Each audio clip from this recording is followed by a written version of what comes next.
Hello बच्चों, so let's understand this question. The question is asking why were the printed books popular even among illiterate people.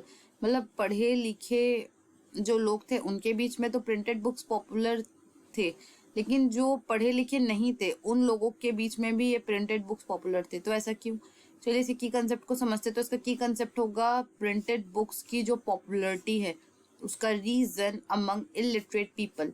तो वो people जो कि आपका like पढ़ नहीं पाते थे, लिख नहीं पाते थे, तो वो बुक को कैसे पढ़ेंगे? सो ऑब्वियसली वो उस बुक में जो लिखी हुई बातें हैं उसको सुन तो सकते थे।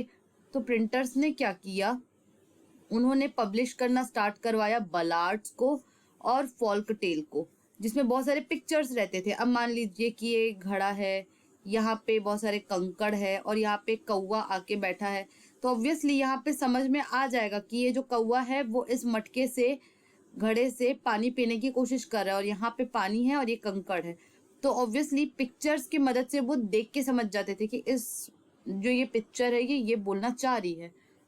अब जो आपका बुक्स में लिखा जाता था उसमें उसको पहले पढ़ा गया, पढ़ने के बाद क्या हुआ, उसमें से लाइक गाना बनाया गया और गाना बना के उसे रिसाइट किया जाता था। गैदरिंग्स होती थी या फिर टाउन्स में टैवर्न्स होते थे, वहां पे इन्हें गा गा के बताया जाता था। जैसे कि कई आज भी अगर आप जाएंगे कहीं भी प्लेसेस में तो गाँव में आज भी आपको कई वीर गाथाएं सुनने मिल जाती है। हमारे महान जो भी वो रहते हैं राजा महाराजा, जिन्होंने अपने हमारे इंडिया के इंडिपेंडेंस के लिए अपनी लाइफ को सैक्रिफाइस किया। जैसे कि अगर हम रानी लक्ष्मीबाई जी के बारे में बात करें तो खूब लड़ी मर्दानी, वो तो झांसी वाली रानी थी। तो सुभद्रा कुमारी चौहान की ये जो कविता है, उन्होंने सबसे पहले क्या किया, झांसी की रानी की स्टोरी देखी, फिर उसमें से ये पोयम बनाया है कि खूब लड़ी मर्दानी वह तो झांसी वाली रानी थी, बुंदेले हर बोलो के मुंह हमने सुनी कहानी थी। अब इसको इस जो भी आपका ये पोयम है इसको जगह जगह विलेजेस में, टैवर्न्स होते थे टाउन में, तो इसको गाया जाने लगा तो लोगों के बीच में पॉपुलर हो गया।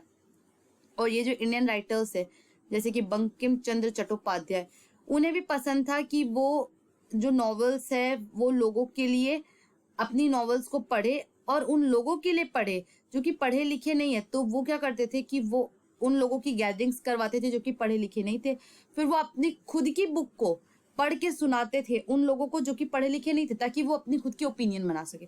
सो I hope this question has been clear to you. Thank you and best of luck.